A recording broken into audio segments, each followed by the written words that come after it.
Carta de Paulo aos Hebreus, capítulo 1. Antigamente, por meio dos profetas, Deus falou muitas vezes e de muitas maneiras aos nossos antepassados. Mas nestes últimos tempos, Ele nos falou por meio do seu Filho.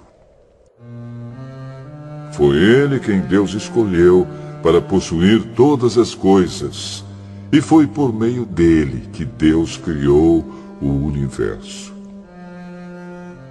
O Filho brilha com o brilho da glória de Deus e é a perfeita semelhança do próprio Deus.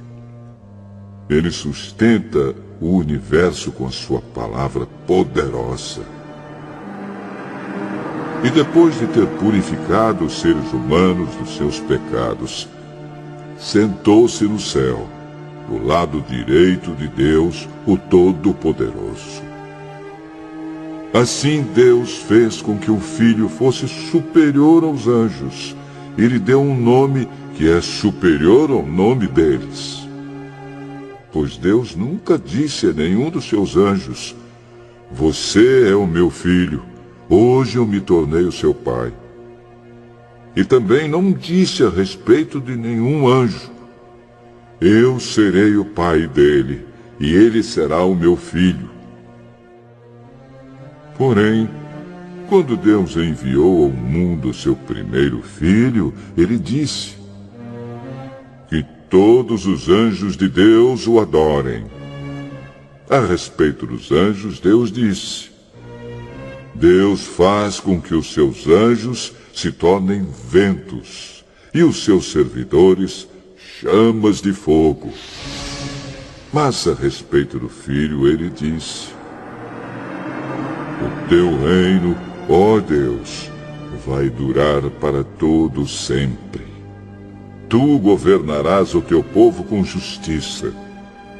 Tu amas o bem e odeias o mal. Foi por isso que Deus, o teu Deus, te escolheu e te deu a alegria de receber uma honra muito maior do que a dos teus companheiros." E as Escrituras também dizem: "Tu, Senhor, no começo criaste a terra, e com as tuas próprias mãos fizeste os céus. A terra e o céu vão acabar, mas tu viverás para sempre. Eles ficarão velhos como roupa. Tu os dobrarás como se dobra um casaco, e serão trocados como se troca de roupa. Mas tu és sempre o mesmo, e a tua vida não tem fim." Deus nunca disse a nenhum dos seus anjos: "Sente-se do meu lado direito, até que eu ponha os seus inimigos como estrado debaixo dos seus pés." Então, o que são os anjos? Todos eles são espíritos que servem a Deus, os quais ele envia para ajudar os que vão receber a salvação.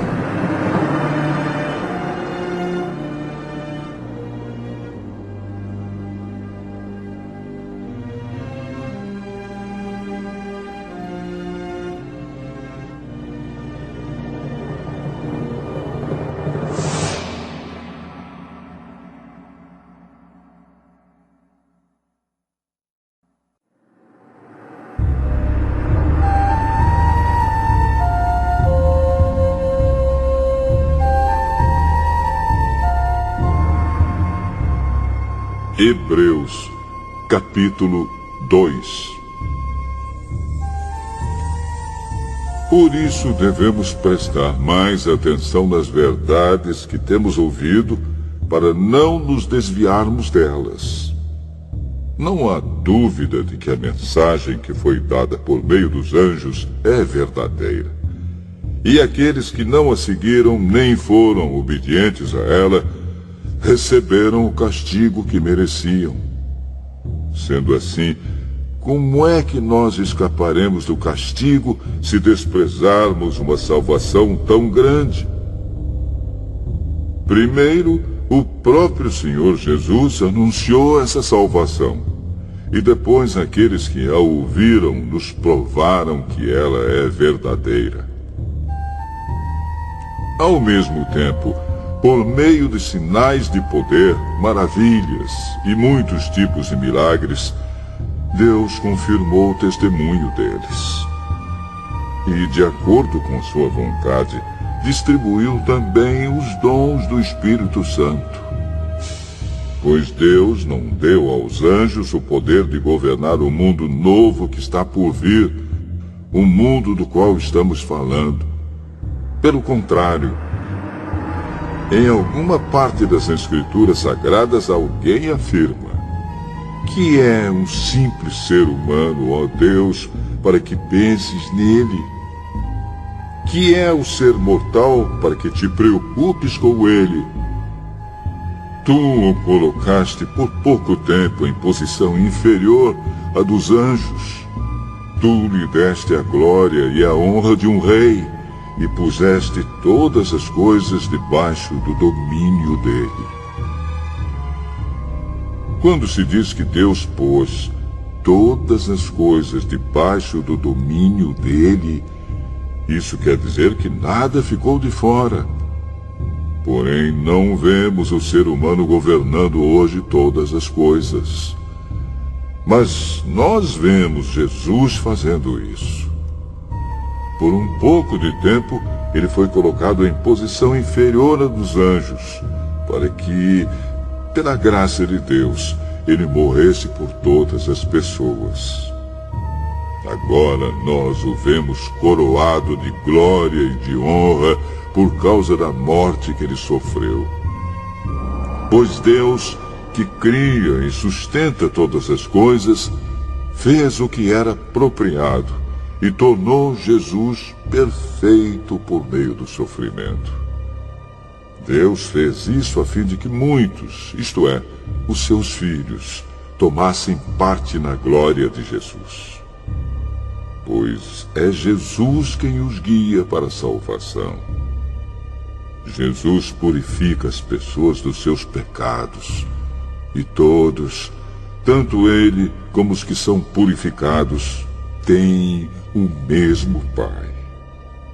É por isso que Jesus não se envergonha de chamá-los de irmãos. Como ele diz: ó Deus, eu falarei a respeito de ti aos meus irmãos e te louvarei na reunião do povo. Diz também: eu confiarei nele. E diz ainda: aqui estou eu com os filhos que Deus me deu. Os filhos, como ele os chama, são pessoas de carne e sangue. E por isso o próprio Jesus se tornou igual a eles, tomando parte na natureza humana deles. Ele fez isso para que, por meio da sua morte, pudesse destruir o diabo, que tem poder sobre a morte.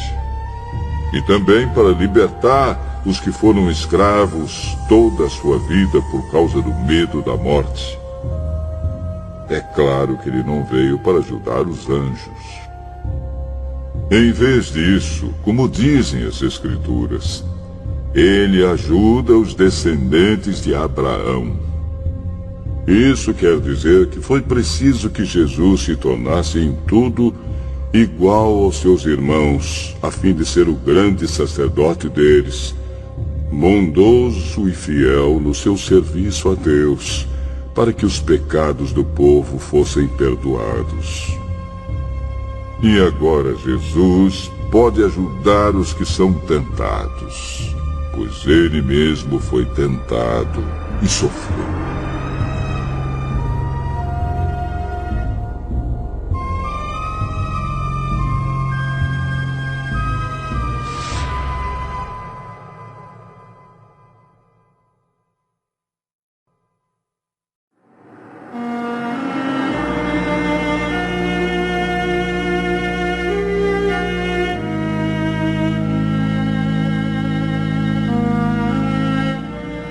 Hebreus, capítulo 3. Meus irmãos na fé, vocês que também foram chamados por Deus, olhem para Jesus, que Deus enviou para ser o grande sacerdote da fé que professamos. Pois ele foi fiel a Deus, que o escolheu para esse serviço, assim como Moisés foi fiel no seu trabalho em toda a casa de Deus. Assim como a pessoa que constrói uma casa é mais importante do que a casa, assim também Jesus é mais importante do que Moisés. Uma casa tem de ser construída por alguém, mas Deus é o construtor de tudo o que existe. E Moisés foi um servo fiel no seu trabalho na casa de Deus e falou das coisas que Deus ia dizer no futuro. Mas Cristo é fiel como filho que dirige a casa de Deus. E nós seremos a sua casa se conservarmos a nossa coragem e a nossa confiança naquilo que esperamos. Por isso, como diz o Espírito Santo, se hoje vocês ouvirem a voz de Deus, não sejam teimosos como foram os seus antepassados, quando se revoltaram contra ele no dia em que eles o puseram à prova no deserto. Ali os antepassados de vocês me desafiaram e me puseram à prova, embora eles tivessem visto o que eu fiz durante 40 anos. Por isso fiquei irritado com aquela gente e disse: eles são gente de coração perverso e não querem obedecer aos meus mandamentos. Eu fiquei irado e fiz este juramento: eles nunca entrarão na terra prometida, onde eu lhes teria dado descanso. Meus irmãos, cuidado para que nenhum de vocês tenha um coração tão mau e descrente que o leve a se afastar do Deus vivo. Pelo contrário, enquanto esse hoje de que falam as Escrituras Sagradas se aplicar a nós, animem uns aos outros, a fim de que nenhum de vocês se deixe enganar pelo pecado, nem endureça o seu coração. Pois seremos companheiros de Cristo se continuarmos firmes até o fim na confiança que temos tido desde o princípio. É isso que as Escrituras Sagradas dizem. Se hoje vocês ouvirem a voz de Deus, não sejam teimosos como foram os seus antepassados quando se revoltaram contra ele. Quem foi que ouviu a voz de Deus e se revoltou contra ele? Foram todos os que Moisés tirou do Egito. Com quem foi que Deus se irritou durante 40 anos? Foi com os que pecaram e caíram mortos no deserto. E de quem é que Deus estava falando quando fez este juramento? Eles nunca entrarão na terra prometida, onde eu lhes teria dado descanso. Ele estava falando das pessoas que se revoltaram. Portanto, vemos que elas não puderam entrar na terra prometida porque não tiveram fé.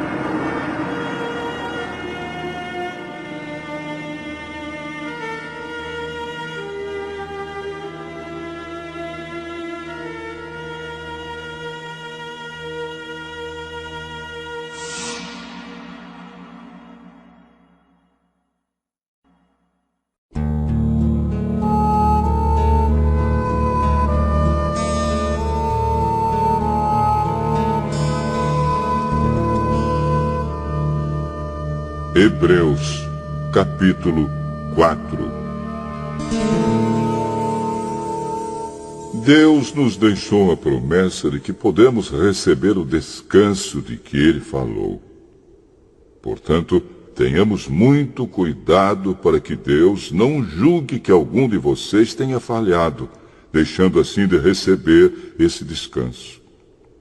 Pois, assim como aquelas pessoas ouviram, também nós ouvimos a boa notícia. Elas ouviram a mensagem, porém, ela não lhes fez nenhum bem, porque quando a ouviram, não a receberam com fé. Portanto, nós, os que cremos, recebemos o descanso prometido por Deus, como Ele mesmo disse. Eu fiquei irado e fiz este juramento. Eles nunca entrarão na terra prometida, onde eu lhes teria dado descanso. Ele disse isso, embora o seu trabalho já estivesse terminado, desde o tempo em que havia criado o mundo. Pois a respeito do sétimo dia está escrito o seguinte em alguma parte das Escrituras Sagradas. No sétimo dia Deus descansou de todo o trabalho que ele havia feito. E o mesmo assunto é repetido. Eles nunca entrarão na terra prometida, onde eu lhes teria dado descanso. Aqueles que foram os primeiros a ouvir a boa notícia não tiveram fé e por isso não receberam esse descanso. Portanto, há outros que vão recebê-lo. A prova disso é que Deus marca outro dia chamado hoje. Ele falou disso muitos anos depois, por meio de Davi, no trecho das Escrituras já citado. Se hoje vocês ouvirem a voz de Deus, não sejam teimosos. Se Josué tivesse dado ao povo esse descanso, Deus não teria falado mais tarde a respeito de outro dia. Assim, ainda fica para o povo de Deus um descanso, como o descanso de Deus no sétimo dia. Porque quem receber o descanso que Deus prometeu, vai descansar de todos os seus trabalhos, assim como Deus descansou dos trabalhos dele. Portanto, façamos tudo para receber esse descanso, e assim nenhum de nós deixará de recebê-lo, como aconteceu com aquelas pessoas por terem se revoltado. Pois a palavra de Deus é viva e poderosa, e corta mais do que qualquer espada afiada dos dois lados. Ela vai até o lugar mais fundo da alma e do espírito, vai até o íntimo das pessoas e julga os desejos e pensamentos do coração delas. Não há nada que se possa esconder de Deus. Em toda a criação, tudo está descoberto e aberto diante dos seus olhos, e é a Ele que todos nós teremos de prestar contas. Portanto, fiquemos firmes na fé que anunciamos, pois temos um grande sacerdote poderoso, Jesus, o Filho de Deus, o qual entrou na própria presença de Deus. O nosso grande sacerdote não é como aqueles que não são capazes de compreender as nossas fraquezas. Pelo contrário, temos um grande sacerdote que foi tentado do mesmo modo que nós, mas não pecou. Por isso, tenhamos confiança e cheguemos perto do trono divino onde está a graça de Deus. Ali receberemos misericórdia e encontraremos graça sempre que precisarmos de ajuda.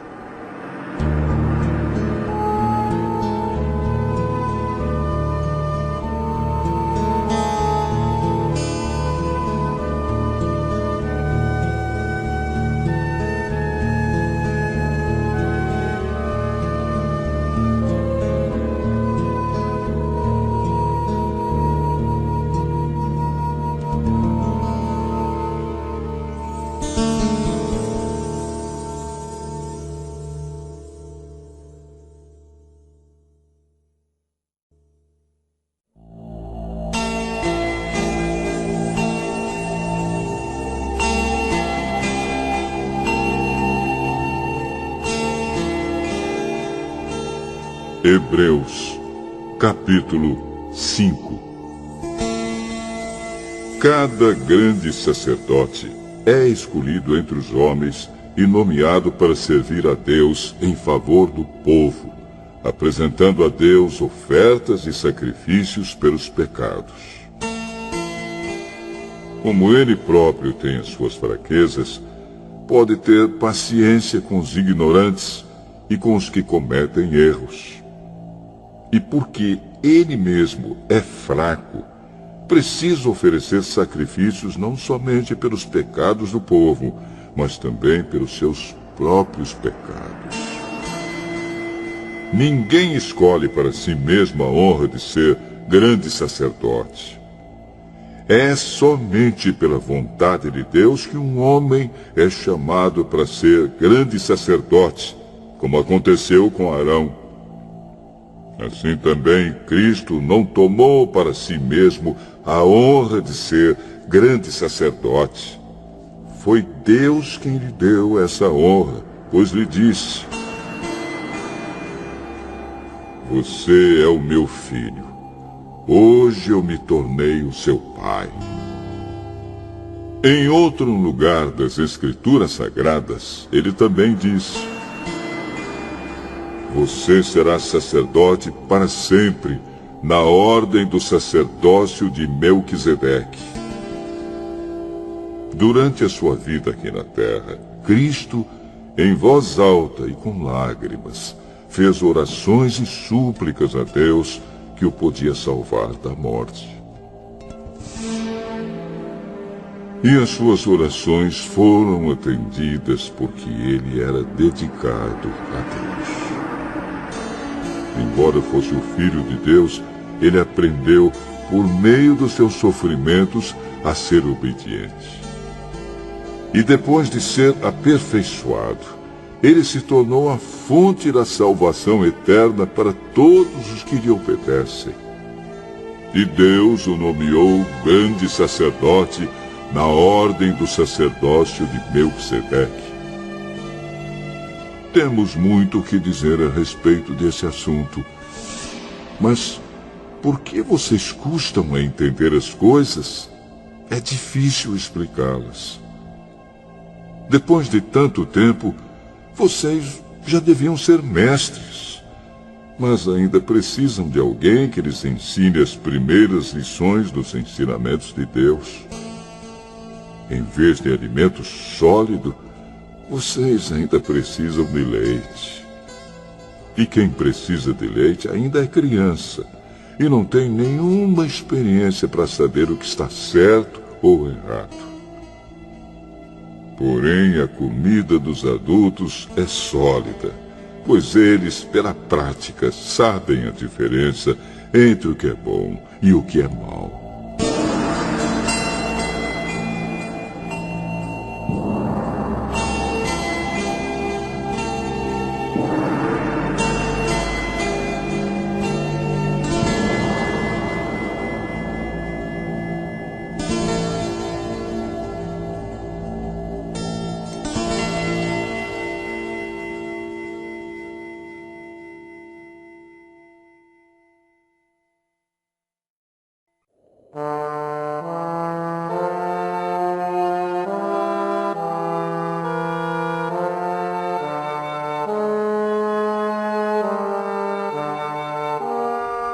Hebreus, capítulo 6.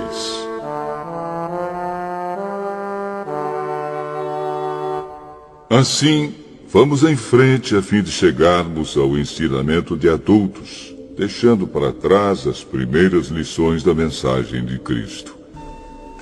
Nós não vamos colocar de novo as bases dessa mensagem, isto é, a necessidade de abandonar uma vida inútil e de crer em Deus. O ensinamento a respeito dos batismos e da cerimônia de pôr as mãos sobre os cristãos, e a ressurreição dos mortos e o julgamento eterno. Vamos em frente. E se Deus quiser, é isso que faremos.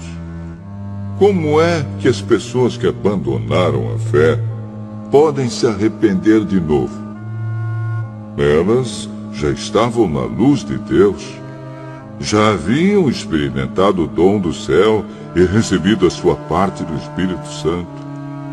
Já haviam conhecido por experiência que a palavra de Deus é boa e tinham experimentado os poderes do mundo que há de vir. Mas depois abandonaram a fé. É impossível levar essas pessoas a se arrependerem de novo, pois estão crucificando outra vez o Filho de Deus e zombando publicamente dele. Deus abençoa a terra que recebe a chuva, a qual muitas vezes cai sobre ela e produz plantas úteis para aqueles que trabalham nela. Mas a terra que produz mato e espinhos não serve para nada. Ela corre o perigo de ser amaldiçoada por Deus e acaba sendo queimada. Porém, ainda que falemos dessa maneira, meus queridos irmãos, estamos certos de que vocês têm as melhores bênçãos que vêm da salvação. Deus não é injusto. Ele não esquece o trabalho que vocês fizeram, nem o amor que lhe mostraram na ajuda que deram e ainda estão dando aos seus irmãos na fé. O nosso profundo desejo é que cada um de vocês continue com entusiasmo até o fim, para que de fato recebam o que esperam.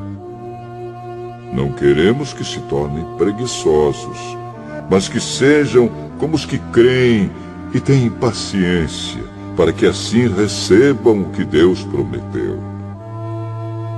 Deus fez a promessa a Abraão e jurou cumpri-la. E como não havia ninguém maior do que ele mesmo, Deus jurou pelo seu próprio nome. Ele disse a Abraão: eu prometo que abençoarei você ricamente e lhe darei muitos descendentes. Abraão teve paciência e por isso recebeu o que Deus havia prometido. Quando alguém jura, usa o nome de uma pessoa que é maior do que ele e o juramento acaba com qualquer discussão. Deus quis deixar bem claro aos que iam receber o que ele havia prometido, que jamais mudaria sua decisão. Por isso, junto com a promessa, fez o juramento. Portanto, há duas coisas que não podem ser mudadas, e a respeito delas, Deus não pode mentir. E assim nós, que encontramos segurança nele, nos sentimos muito encorajados a nos manter firmes na esperança que nos foi dada. Essa esperança mantém segura e firme a nossa vida, assim como a âncora mantém seguro o barco. Ela passa pela cortina do templo do céu e entra no lugar santíssimo celestial. Foi lá que, para o nosso bem, Jesus entrou antes de nós. E ele se tornou para sempre o grande sacerdote, na ordem do sacerdócio de Melquisedeque.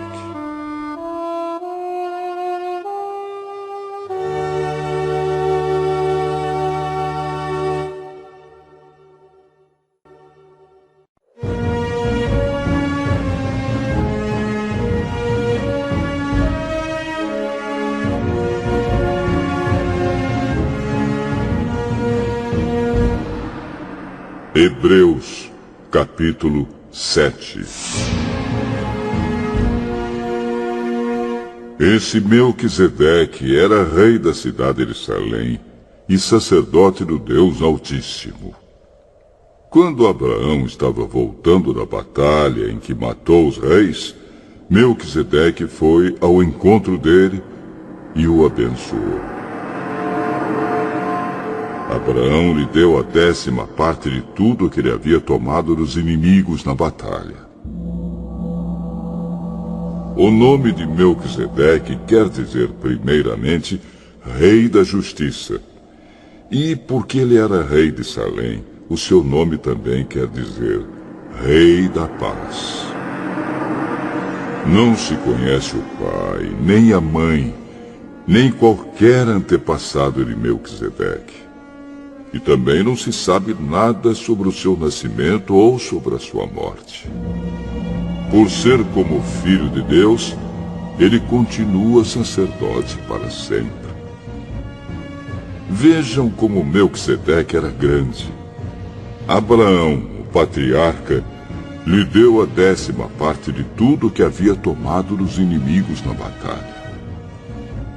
Conforme a lei de Moisés, os sacerdotes, que são descendentes de Levi, têm a obrigação de receber do povo a 10ª parte de tudo.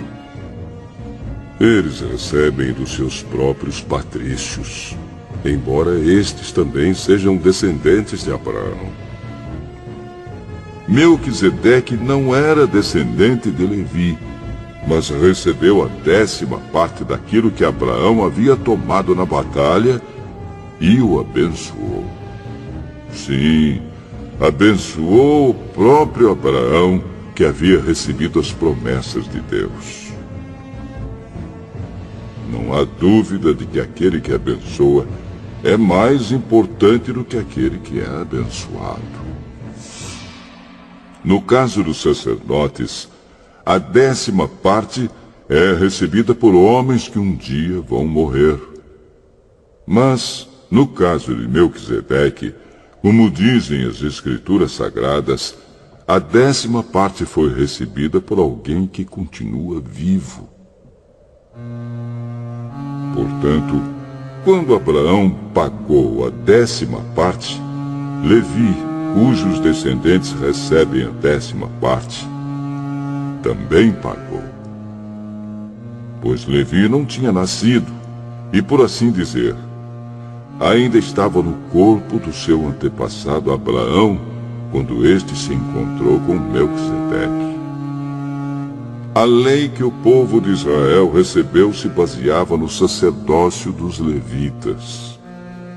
Ora, se o trabalho dos sacerdotes levitas tivesse sido perfeito, não haveria necessidade de aparecer outro tipo de sacerdote da ordem do sacerdócio de Melquisedeque e não da ordem de Arão. Pois quando se muda o sacerdócio, a lei também precisa ser mudada. E o nosso Senhor Jesus, a respeito de quem são ditas essas coisas, pertencia a outra tribo. E nenhum membro dessa tribo jamais serviu como sacerdote. É sabido que, por nascimento, Jesus, o nosso Senhor, pertencia à tribo de Judá. E Moisés não disse nada dessa tribo quando falou a respeito de sacerdotes. E tudo isso se torna bem mais claro, pois surgiu um sacerdote diferente, parecido com Melquisedeque. Ele não foi feito sacerdote pelas leis ou regras humanas, porém se tornou sacerdote por meio do poder de uma vida que não tem fim. Porque as Escrituras Sagradas dizem: você será sacerdote para sempre, na ordem do sacerdócio de Melquisedeque. Assim a regra antiga foi anulada, porque era fraca e inútil. Pois a lei não podia aperfeiçoar nada. Mas agora, Deus nos deu uma esperança melhor, por meio da qual chegamos perto dele. Além disso, há o juramento de Deus. Não houve juramento quando os outros se tornaram sacerdotes. Porém, houve juramento quando Jesus se tornou sacerdote, pois Deus lhe disse: o Senhor jurou e não voltará atrás. Ele disse: você será sacerdote para sempre. Portanto, Essa diferença também faz com que Jesus seja a garantia de uma aliança melhor. Há ainda outra diferença. Os outros sacerdotes foram muitos porque morriam e não podiam continuar o seu trabalho. Mas Jesus vive para sempre e o seu sacerdócio não passa para ninguém. E por isso ele pode, hoje e sempre, salvar as pessoas que vão a Deus por meio dele, porque Jesus vive para sempre a fim de pedir a Deus em favor delas. Por isso Jesus é o grande sacerdote de que necessitamos. Ele é perfeito e não tem nenhum pecado ou falha. Ele foi separado dos pecadores e elevado acima dos céus. Ele não é como os outros grandes sacerdotes. Não precisa oferecer sacrifícios todos os dias, primeiro pelos seus próprios pecados e depois pelos pecados do povo. Ele ofereceu um sacrifício uma vez por todas, quando se ofereceu a si mesmo. A lei de Moisés escolheu homens que são imperfeitos para serem grandes sacerdotes.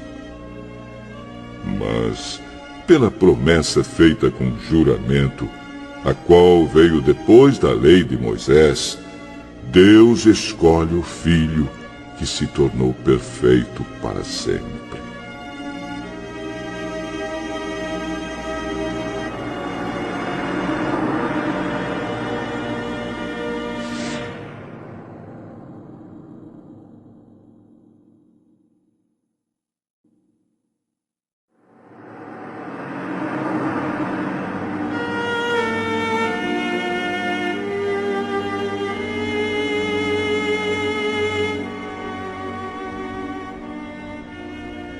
Hebreus, capítulo 8.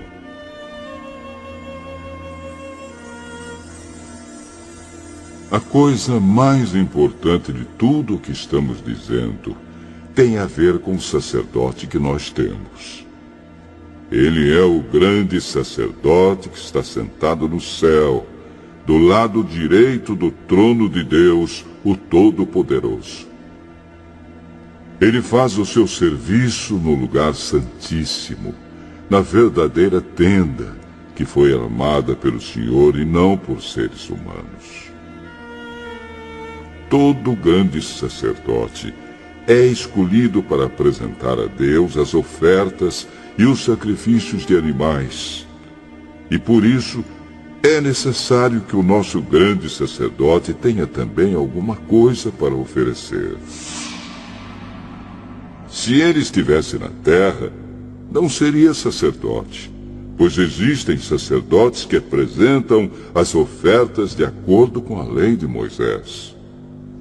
O trabalho que esses sacerdotes fazem é, de fato, somente uma cópia e uma sombra do que está no céu. Foi isso que aconteceu quando Deus falou com Moisés. Quando Moisés estava para construir a tenda, Deus disse: tenha cuidado para fazer tudo de acordo com o modelo que eu lhe mostrei no monte. Mas, de fato, Jesus foi encarregado de um serviço sacerdotal que é superior ao dos sacerdotes. Pois a aliança que ele conseguiu é melhor, porque ela se baseia em promessas de coisas melhores. Pois, se a primeira aliança tivesse sido perfeita, não seria necessária uma nova aliança. Mas Deus vê que o seu povo é culpado e diz: está chegando o tempo, diz o Senhor, em que farei uma nova aliança com o povo de Israel e com o povo de Judá. Essa aliança não será como aquela que eu fiz com os antepassados deles, no dia em que os peguei pela mão e os tirei da terra do Egito. Não foram fiéis à aliança que fiz com eles, e por isso, diz o Senhor, eu os desprezei. Quando esse tempo chegar, diz o Senhor, farei com o povo de Israel esta aliança. Eu porei as minhas leis na mente deles, e no coração deles as escreverei. Eu serei o Deus deles, e eles serão o meu povo. Ninguém vai precisar ensinar o seu patrício nem o seu parente, dizendo, procure conhecer o Senhor, porque todos me conhecerão, tanto as pessoas mais humildes como as mais importantes. Pois eu perdoarei os seus pecados e nunca mais lembrarei das suas maldades. E, quando Deus fala da nova aliança, é porque ele já tornou velha a primeira. E o que está ficando velho e gasto vai desaparecer logo.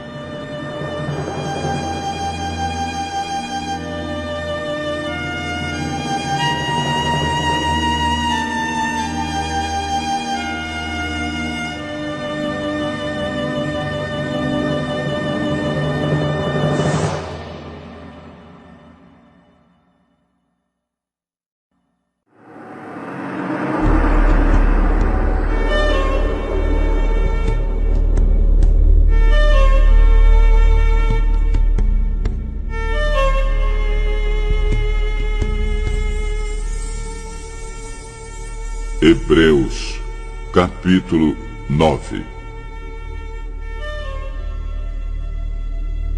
A primeira aliança tinha leis sobre adoração e tinha também um santuário construído por seres humanos onde se adorava a Deus. Foi armada uma tenda dividida em duas partes. Na parte da frente, chamada Lugar Santo, ficavam o candelabro e a mesa com os pães oferecidos a Deus. Atrás da segunda cortina ficava a parte que era chamada de Lugar Santíssimo. Ali estava colocado o altar de ouro, onde era queimado o incenso, e também estava colocada a arca da aliança, toda coberta de ouro. Dentro da arca estavam a vasilha de ouro com o maná, o bastão de Arão, do qual tinham saído brotos, e as duas placas de pedra com os mandamentos escritos nelas. Em cima da arca, representando a presença divina, estavam os querubins, com as suas asas abertas sobre o lugar onde os pecados eram perdoados. Mas agora não é o momento de explicar os detalhes dessas coisas. Depois de tudo isso ter sido preparado, os sacerdotes entram todos os dias na parte da frente da tenda, que é o lugar santo, para cumprir os seus deveres religiosos. Mas somente o grande sacerdote entra na parte de trás, que é o lugar santíssimo, e isso apenas uma vez por ano. Ele oferece a Deus o sangue de animais em favor de si mesmo e também pelos pecados que o povo cometeu sem saber que estava pecando. Por meio disso tudo, o Espírito Santo nos ensina de modo bem claro que a entrada para o lugar santíssimo ainda não foi aberta enquanto a parte da frente, que é o lugar santo, continuar sendo usada. Isso é um símbolo para hoje. Quer dizer que as ofertas e os sacrifícios de animais oferecidos a Deus não tornam perfeito o coração das pessoas que o adoram. Essas ofertas e sacrifícios têm a ver somente com comida, com bebida e com várias cerimônias de purificação. São regras externas que têm valor somente até que Deus renove todas as coisas.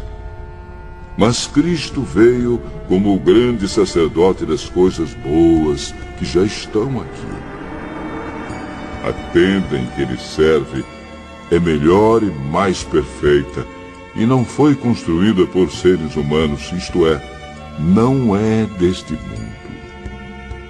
Quando Cristo veio e entrou uma vez por todas no lugar santíssimo, ele não levou consigo sangue de bodes ou de bezerros para oferecer como sacrifício.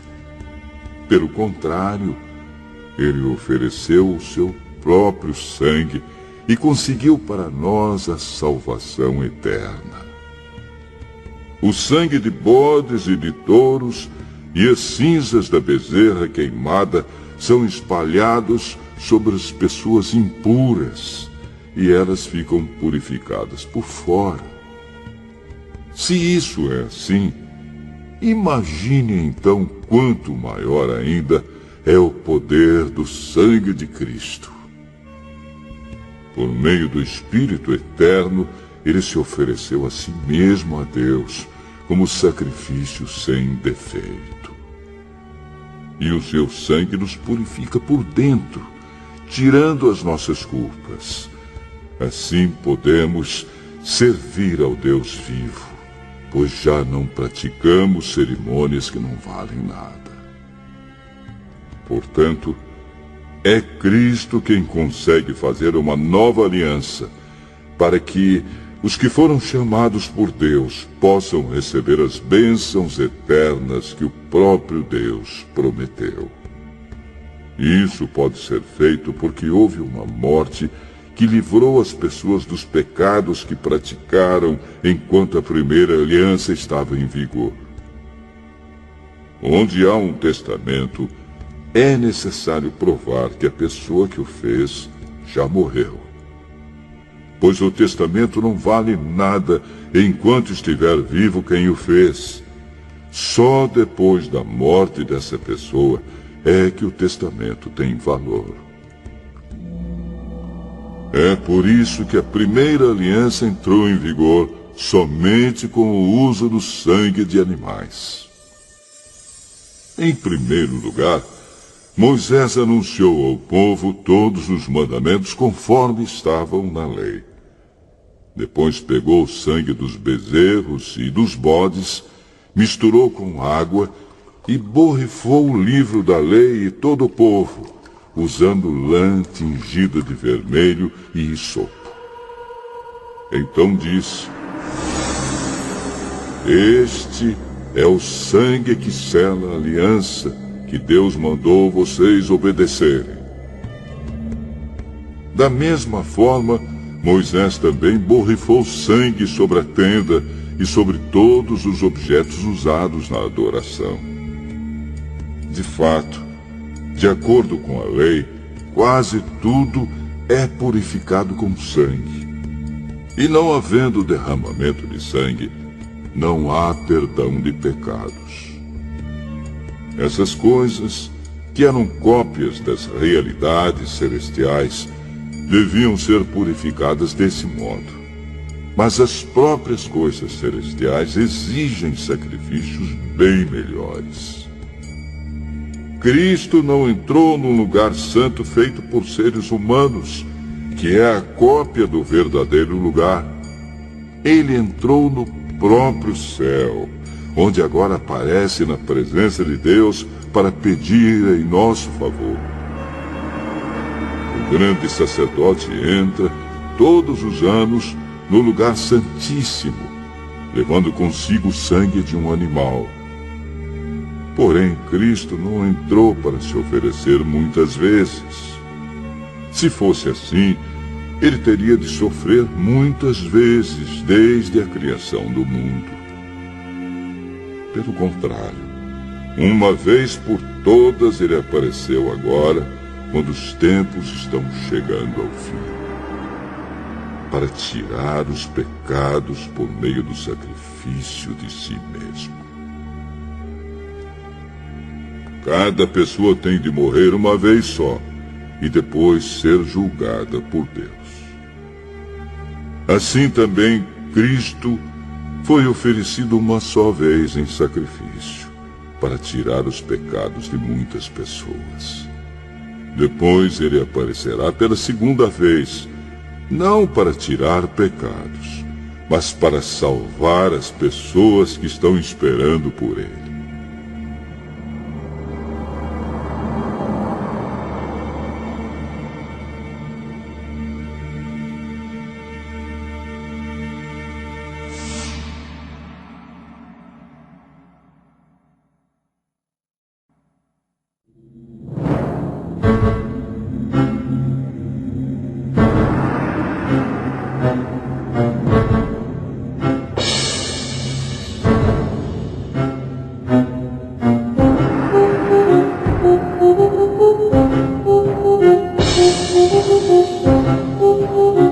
Hebreus, capítulo 10.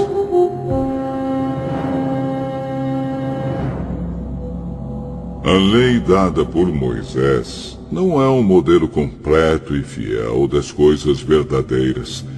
É apenas uma sombra das coisas boas que estão para vir. Os mesmos sacrifícios são oferecidos sempre, ano após ano. Portanto, como pode a lei, por meio desses sacrifícios, aperfeiçoar as pessoas que chegam perto de Deus? Se as pessoas que adoram a Deus tivessem sido purificadas dos seus pecados, não se sentiriam mais culpadas de nenhum pecado, e todos os sacrifícios terminariam. Em vez disso, esses sacrifícios, realizados ano após ano, servem para fazer com que as pessoas lembrem dos seus pecados. Pois o sangue de touros e de bodes não pode, de modo nenhum, tirar os pecados de ninguém. Por isso, Cristo, ao entrar no mundo, disse: Tu, ó Deus, não queres animais oferecidos em sacrifícios, nem ofertas de cereais, mas preparaste um corpo para mim. Não te agradam as ofertas de animais queimados inteiros no altar, nem os sacrifícios oferecidos para tirar pecados. Então eu disse: Estou aqui, ó Deus. Venho fazer a tua vontade, assim como está escrito a meu respeito no livro da lei. Primeiro ele disse: Tu não queres sacrifícios ou ofertas de animais, e não te agradam as ofertas dos animais queimados inteiros no altar, nem os sacrifícios oferecidos para tirar pecados. Ele disse isso embora todos os sacrifícios sejam oferecidos de acordo com a lei. Depois ele disse: Estou aqui, ó Deus, para fazer a tua vontade. Assim Deus acabou com todos os antigos sacrifícios e pôs no lugar deles o sacrifício de Cristo. E porque Jesus Cristo fez o que Deus quis, nós somos purificados do pecado pela oferta que ele fez, uma vez por todas, do seu próprio corpo.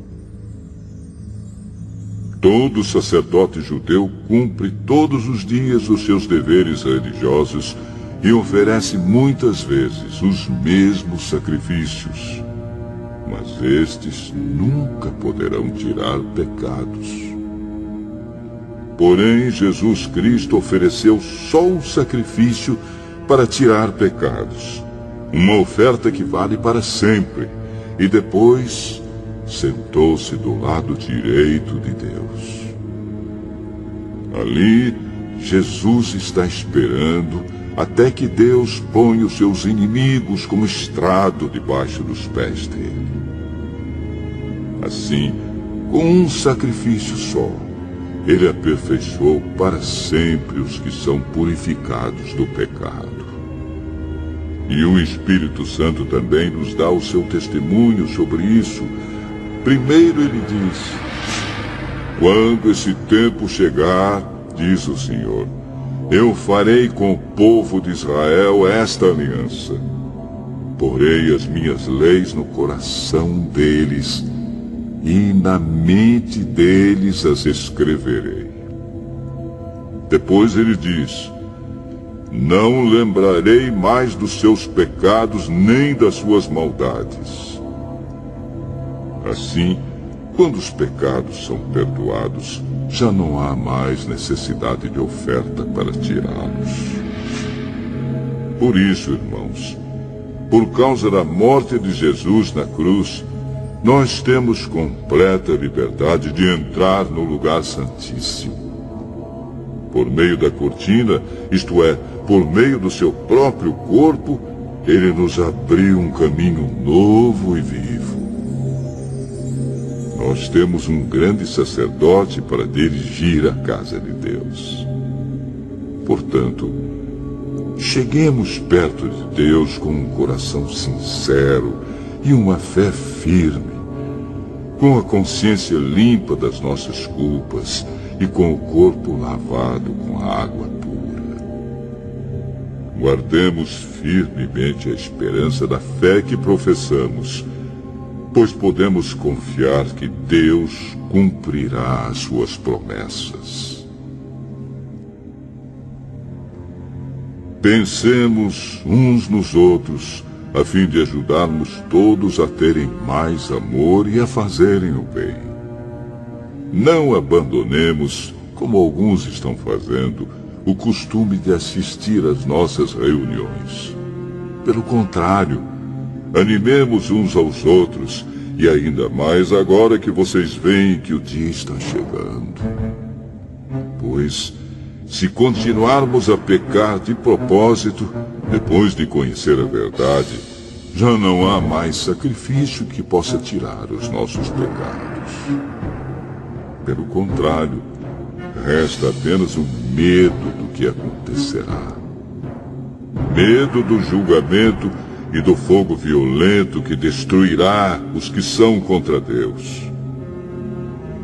Quem desobedece à lei de Moisés é condenado sem dó à morte, se for julgado culpado depois de ouvido o testemunho de 2 pessoas, pelo menos.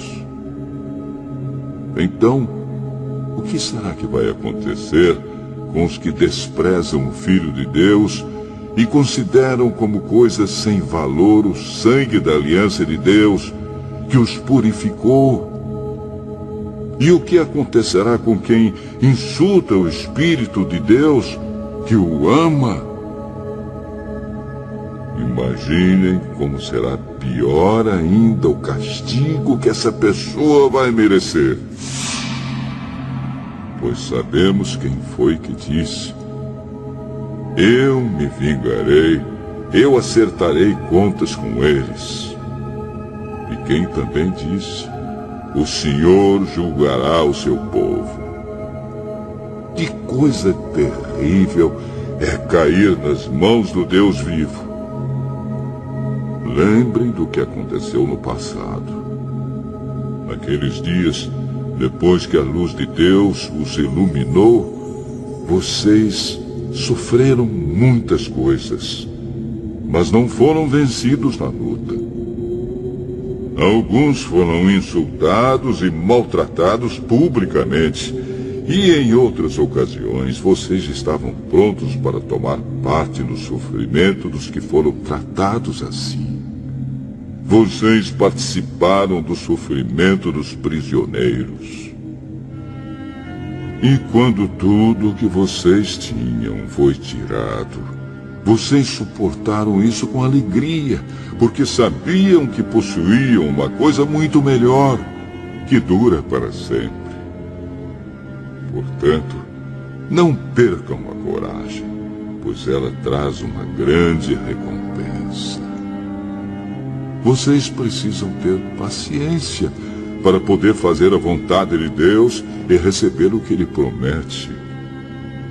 Pois, como Ele diz nas Escrituras Sagradas, um pouco mais de tempo, um pouco mesmo, e virá aquele que tem de vir. Ele não vai demorar. e todos aqueles que eu aceito terão fé em mim e viverão. Mas, se uma pessoa voltar atrás, eu não ficarei contente com ela. Nós não somos gente que volta atrás e se perde. Pelo contrário, temos fé e somos salvos.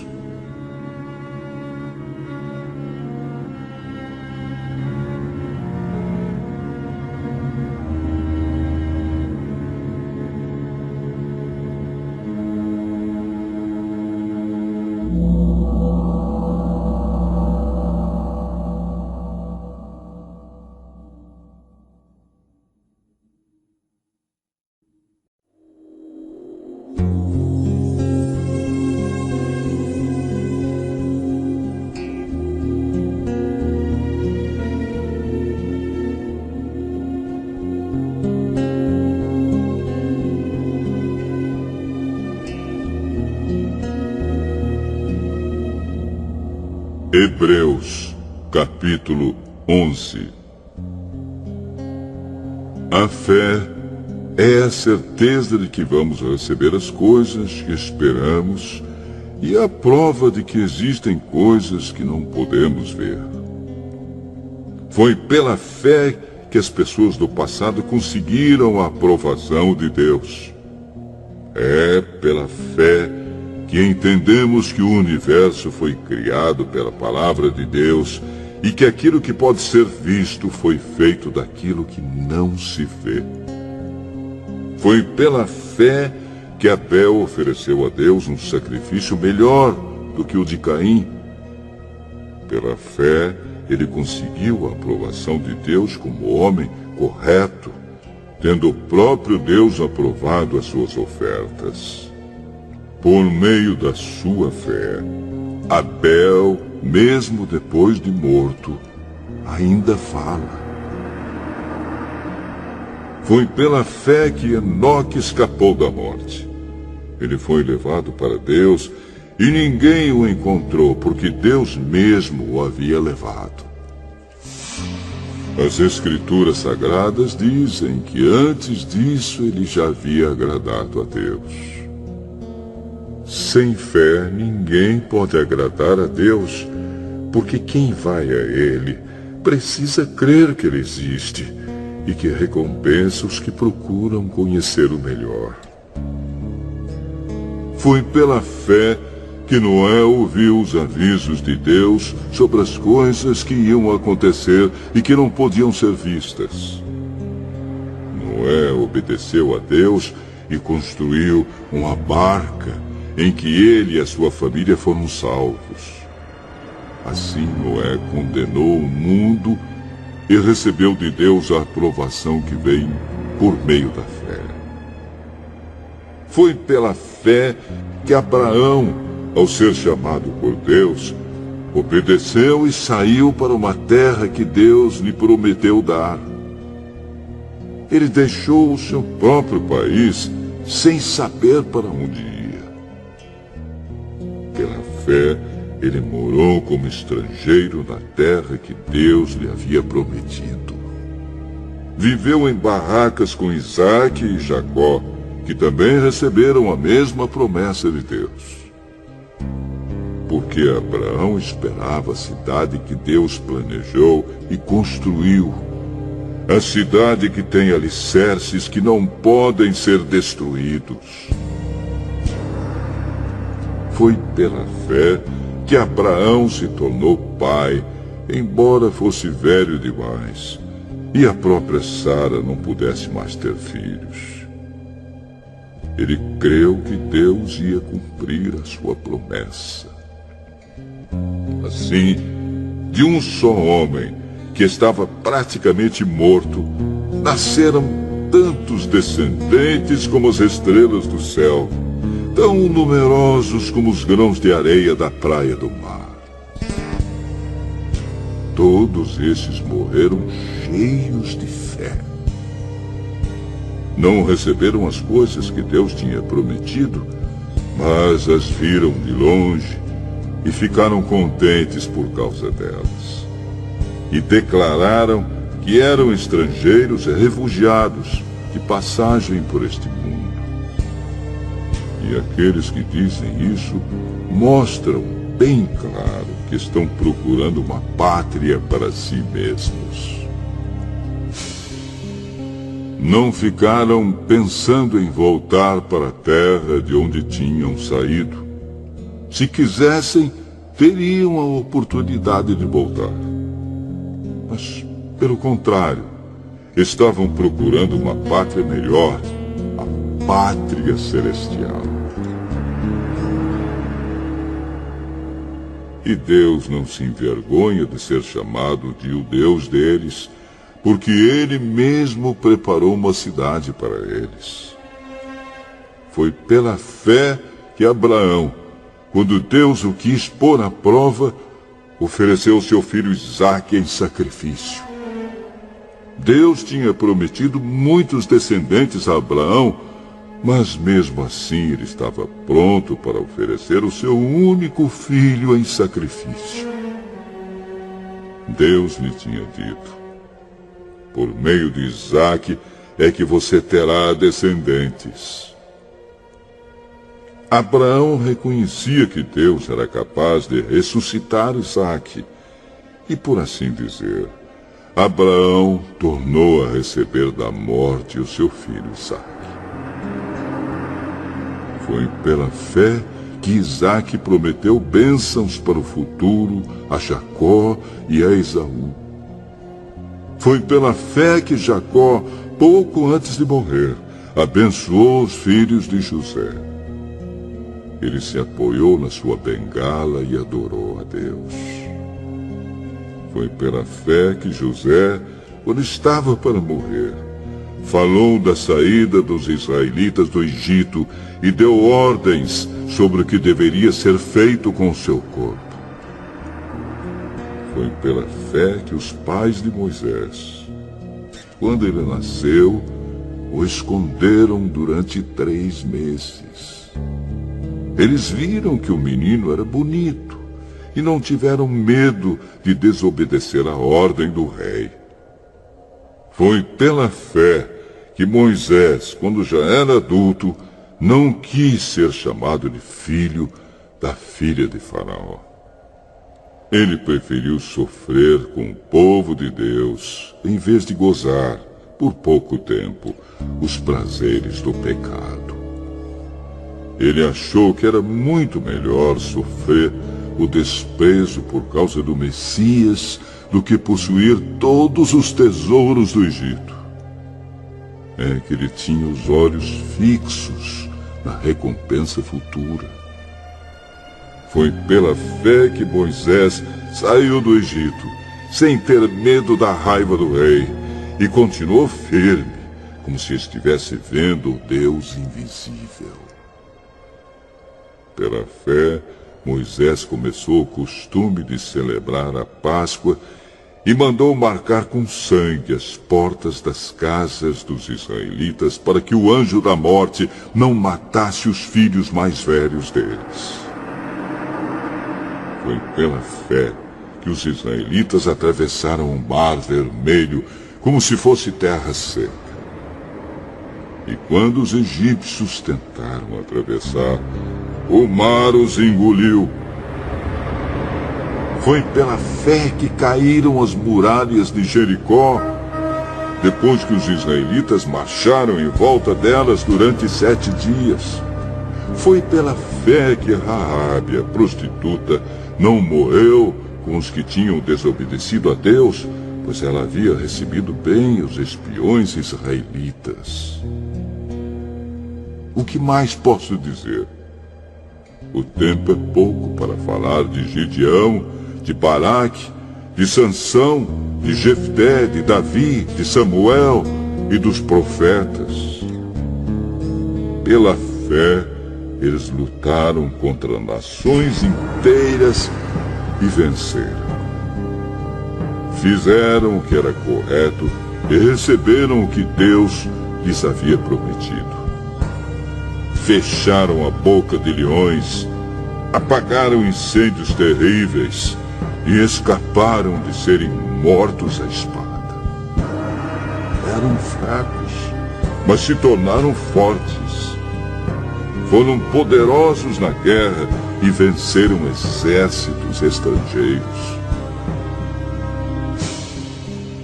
Pela fé, mulheres receberam de volta os seus mortos, que ressuscitaram. Outros foram torturados até a morte. Eles recusaram ser postos em liberdade a fim de ressuscitar para uma vida melhor. Alguns foram insultados e surrados, e outros acorrentados e jogados na cadeia. Outros foram mortos a pedradas, outros cerrados pelo meio, e outros mortos à espada. Andaram de um lado para outro vestidos de peles de ovelhas e de cabras. Eram pobres, perseguidos e maltratados.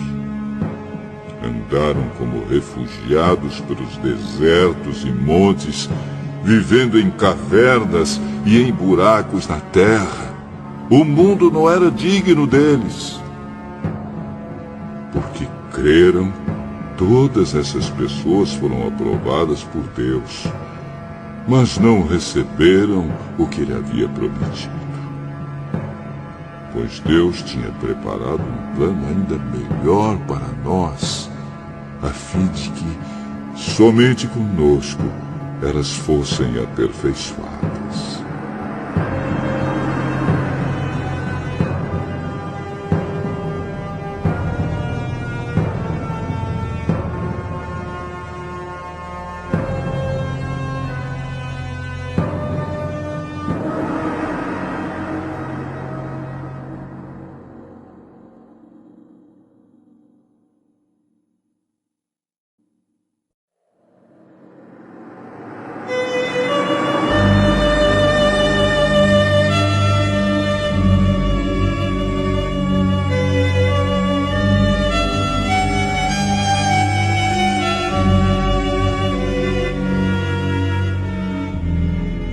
Hebreus, capítulo 12.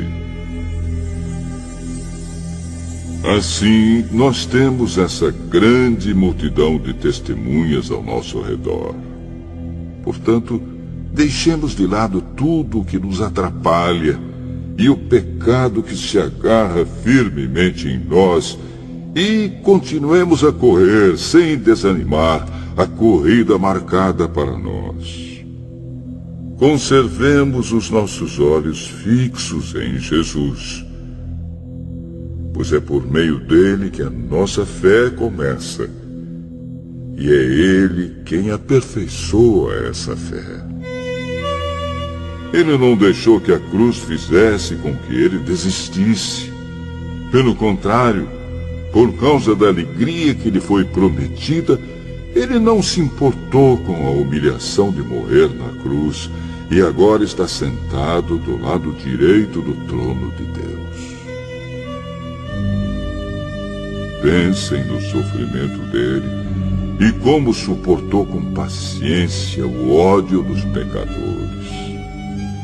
Assim vocês não desanimem, nem desistam, porque na luta contra o pecado vocês ainda não tiveram de combater até a morte. Será que vocês já esqueceram as palavras de encorajamento que Deus lhes disse, como se vocês fossem filhos dele? Pois ele disse: preste atenção, meu filho, quando o Senhor o castiga, e não se desanime quando ele o repreende. Pois o Senhor corrige quem ele ama e castiga quem ele aceita como filho. Suportem o sofrimento com paciência, como se fosse um castigo dado por um pai, pois o sofrimento de vocês mostra que Deus os está tratando como seus filhos.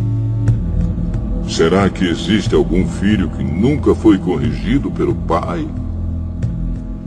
Se vocês não são corrigidos, como acontece com todos os filhos de Deus, então não são filhos de verdade, mas filhos ilegítimos.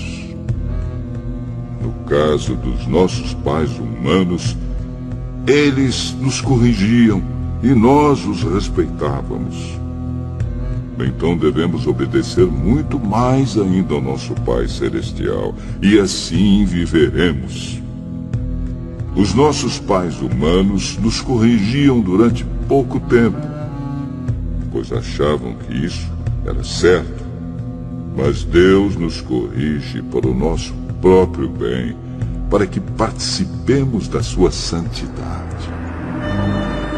Quando somos corrigidos, isso no momento nos parece motivo de tristeza e não de alegria. Porém, mais tarde, os que foram corrigidos recebem como recompensa uma vida correta e de paz. Portanto, levantem suas mãos cansadas e fortaleçam os seus joelhos enfraquecidos. Andem por caminhos aplanados, para que o pé aleijado não manque, mas seja curado.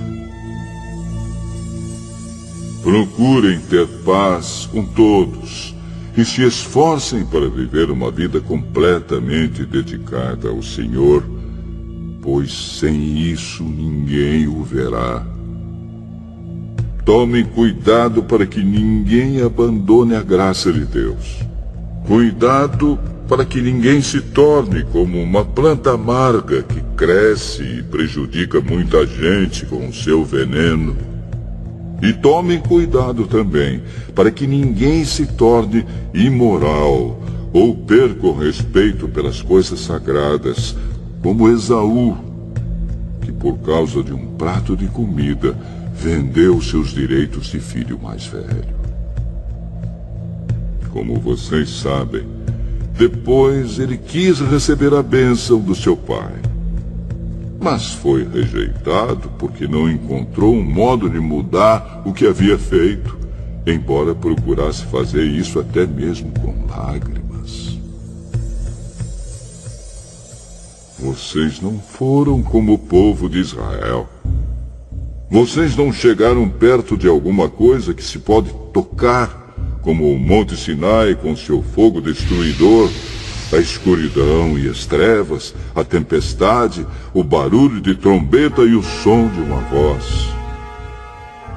Quando os israelitas ouviram a voz, pediram que ela não dissesse mais nada, pois eles não podiam suportar a ordem que dizia: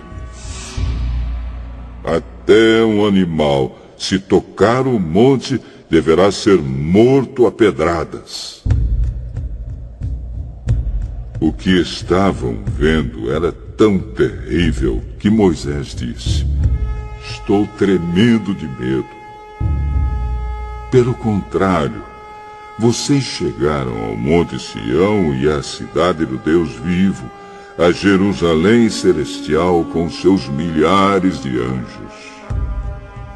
Vocês chegaram à reunião alegre dos filhos mais velhos de Deus, isto é, daqueles que têm o nome deles escrito no céu.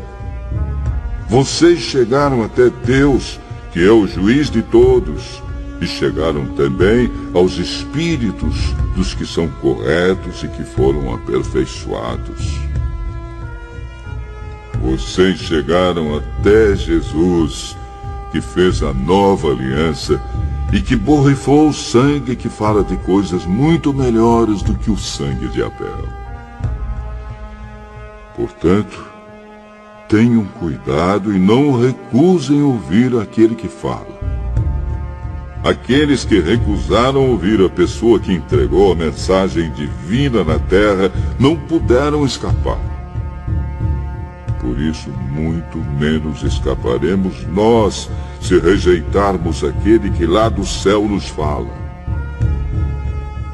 Naquele tempo, a voz de Deus fez com que a terra estremecesse.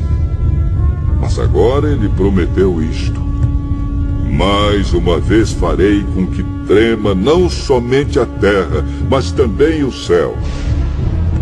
As palavras, mais uma vez, mostram bem que as coisas criadas serão abaladas e mudadas, para que as que não podem ser abaladas continuem como estão. Por isso, sejamos agradecidos, pois já recebemos um reino que não pode ser abalado.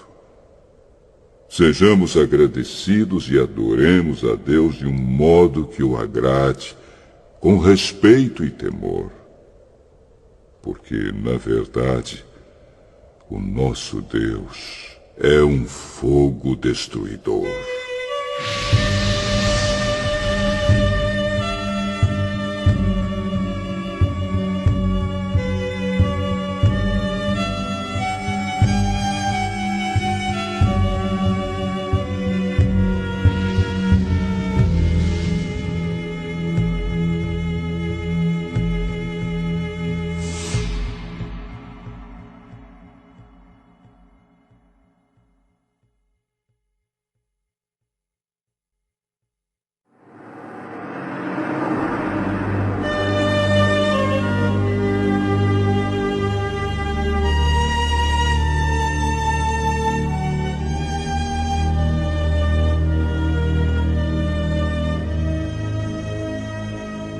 Hebreus, capítulo 13. Continuem a amar uns aos outros como irmãos em Cristo. Não deixem de receber bem aqueles que vêm à casa de vocês, pois alguns que foram hospitaleiros receberam anjos sem saber. Lembrem dos presos, como se vocês estivessem na cadeia com eles. Lembrem dos que sofrem, como se vocês estivessem sofrendo com eles. Que o casamento seja respeitado por todos, e que os maridos e as esposas sejam fiéis um ao outro. Deus julgará os imorais e os que cometem adultério. Não se deixem dominar pelo amor ao dinheiro e fiquem satisfeitos com o que vocês têm, pois Deus diz: eu nunca os deixarei e jamais os abandonarei. Portanto, sejamos corajosos e afirmemos: o Senhor é quem me ajuda e eu não tenho medo. Que mal pode alguém me fazer? Lembrem dos seus primeiros líderes espirituais que anunciaram a mensagem de Deus a vocês.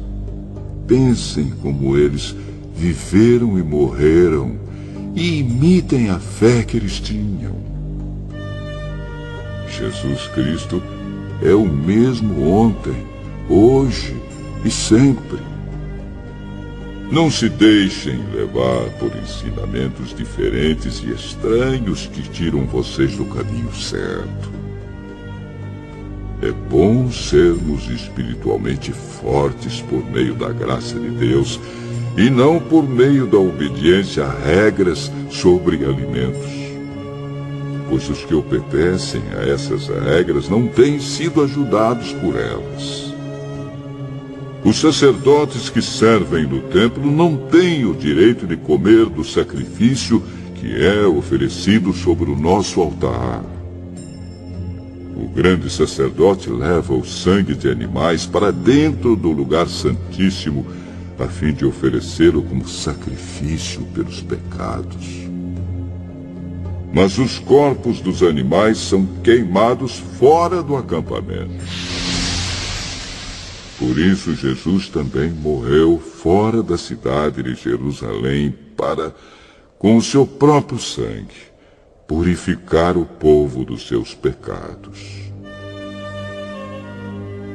Portanto, vamos para perto de Jesus, fora do acampamento, e soframos a mesma desonra que ele sofreu. porque neste mundo não temos nenhuma cidade que dure para sempre. Pelo contrário, procuramos a cidade que virá depois. Por isso, por meio de Jesus Cristo, ofereçamos sempre louvor a Deus.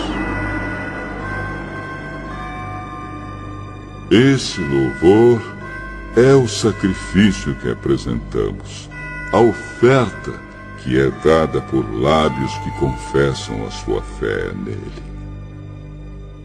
Não deixem de fazer o bem e de ajudar uns aos outros, pois são esses os sacrifícios que agradam a Deus. Obedeçam aos seus líderes e sigam as suas ordens, pois eles cuidam sempre das necessidades espirituais de vocês, porque sabem que vão prestar contas disso a Deus. Se vocês obedecerem, eles farão o trabalho com alegria. Mas, se vocês não obedecerem, eles trabalharão com tristeza. E isso não ajudará vocês em nada. Continuem a orar por nós. Temos certeza de que a nossa consciência está limpa, pois sempre queremos fazer o que é correto. E peço a vocês, de modo todo especial, que orem para que Deus me mande de volta a vocês o mais depressa possível. Deus ressuscitou o nosso Senhor Jesus, que por causa da sua morte na cruz, é o grande pastor do rebanho.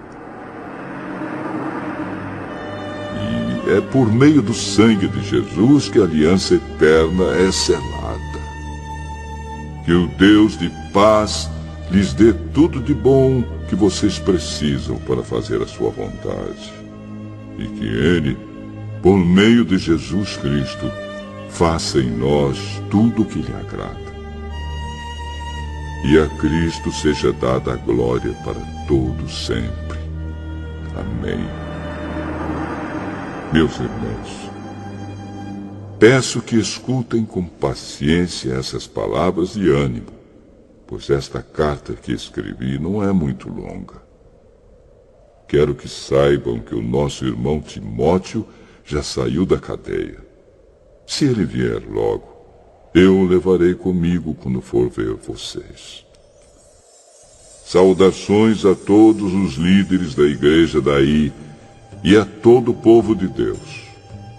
Os irmãos da Itália também mandam saudações a vocês. Que a graça de Deus esteja com todos vocês.